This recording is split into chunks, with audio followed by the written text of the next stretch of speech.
Hi, it's me, and welcome to this overview and guide on how to use the Blade Lineage identities in Limbus Company. The Limbus Company Blade Lineage IDs have two major things in common. Their propensity to favor slash damage and Poise. Of course it's Poise! Yep, we've got the resident crit-focused characters today, so I guess it's time to explain how Poise works exactly. For each point of Poise that your character has, you gain a 5% chance of dealing a critical hit, which increases the damage dealt by 20%. After that, the Poise count will decrease by 1. It'll also decrease by 1 at the end of the turn. When not trying to activate effects using Poise, it can be a nice occasional boost to damage, however, it is not in any way reliable in my opinion.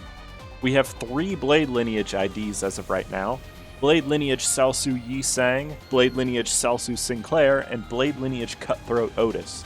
Yi-Sang's identity was free for everyone who created an account within the launch period of the game, and is the best by a good margin. Sinclair unfortunately brings up the rear in this case, and Outis' Blade Lineage identity is just okay.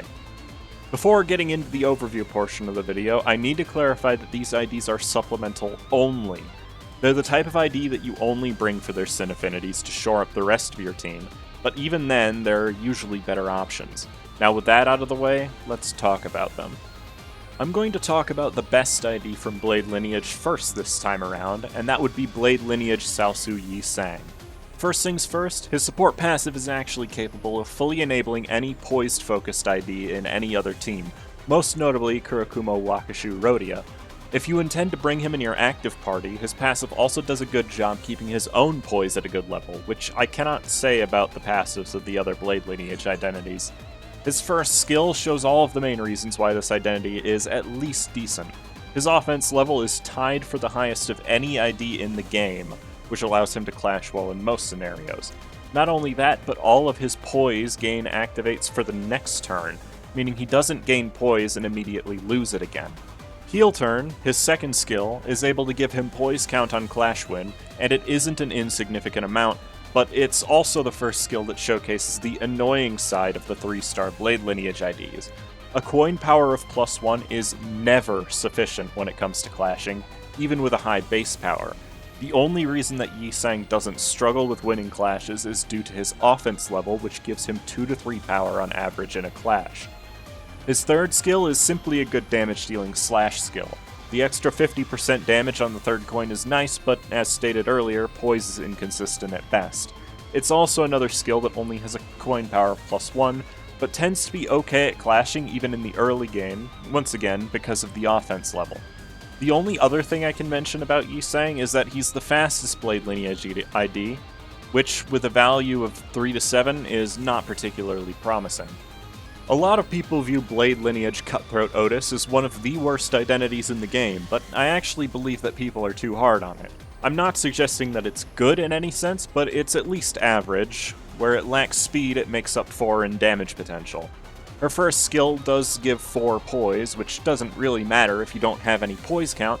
Unfortunately, her only source of poise count is her second skill, which just gives 1. Just 1.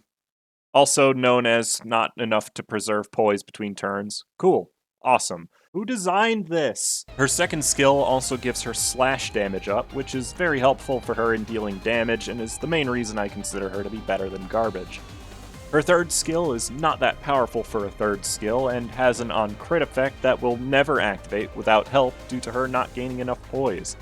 Raising the stagger threshold is one of the best effects in the game, but it doesn't matter if you're unable to activate the effect due to bad RNG. The fact that it gains +2 power if the target is near death also usually doesn't matter, but it plays into her intended role better. Her passive reveals what she's actually intended to be, the one to finish low HP enemies. Plus 20% universal damage to low HP enemies would be great if low HP enemies didn't already die from most attacks to begin with.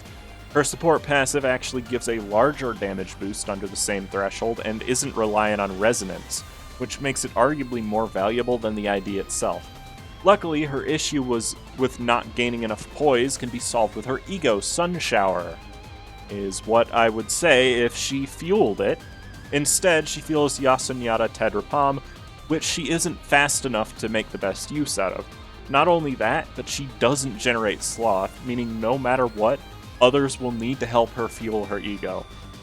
Blade Lineage Saosu Sinclair does not have the same problems as Outis. What's his problem? Well, take a look.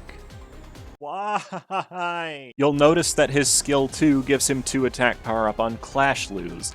I think the intention was for you to try and activate this effect to use your skills next turn, but in practice, losing a clash is the opposite of what you'd want, not that these skills can consistently win any clashes.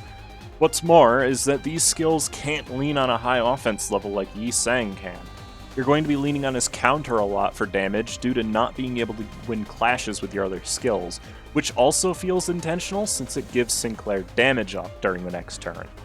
His third skill is actually pretty solid, but would be far better if he wasn't really slow. It rolls really high and inflicts a lot of paralysis, but it isn't enough to save him from his first 2 skills. His passive also doesn't help the situation too much. 20% damage on a single coin, even if it isn't required to be a coin used by Sinclair, just isn't that helpful, even though it's an easy effect to activate. His support passive is actually much more useful in comparison, giving your slowest ally +1 power with their last skill, but it still isn't the most desirable effect in the world, and Sinclair even has better support passives on other identities. So there has to be an upside to this identity, right? Actually, there is. It perfectly fuels Sinclair's base ego branch of knowledge. It's one of the strongest single-target base ego for damage, inflicting a bunch of rupture and just generally dealing high damage on hit. What's more is that, in Gluttony teams, the passive can do a good job compensating for the terrible rolls on his first 2 skills. It also, unfortunately, makes Sinclair dead weight every other turn due to it also giving attack power down for the next turn, but hey, they tried. When it comes to Sin generation, all of the Blade Lineage IDs produce Pride and Wrath resources, along with a third resource that is usually a useful one overall. Here are all of the ego that need both Pride and Wrath to be able to use. And this is why I said that these IDs are supplemental only.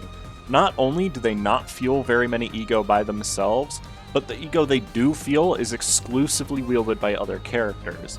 That being said, both of these ego are quite strong in their own right.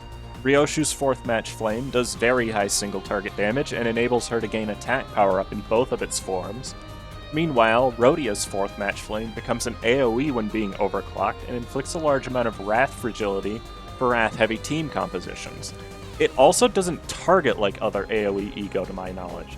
It picks 3 targets and hits their front action slots rather than going down the line like other ego, but reminder that it only does this during overclock. On top of that, there also aren't many good support passives that can be activated with Pride resources specifically, mainly because the good teams involving these IDs will feature the characters that need Pride to activate their support passives.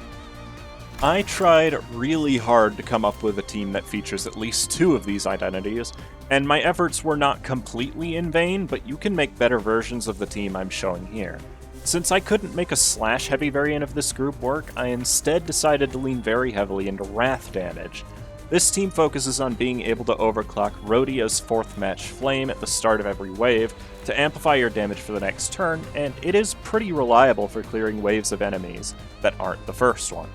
I settled for Encore Mittelhammer Rhodian to serve this role because she has the best colors for 4th Match Flame, and also because this team was light on blunt damage. Her having Lust is also important for, you guessed it, activating Encore Faust's support passive. There will be teams in the future that don't rely on this support, I promise. Chef de Cuisine Ryoshu supports your ego very well and even has an additional passive that gets activated when using her base ego, giving her slash damage up when achieving Wrath Absolute Resonance.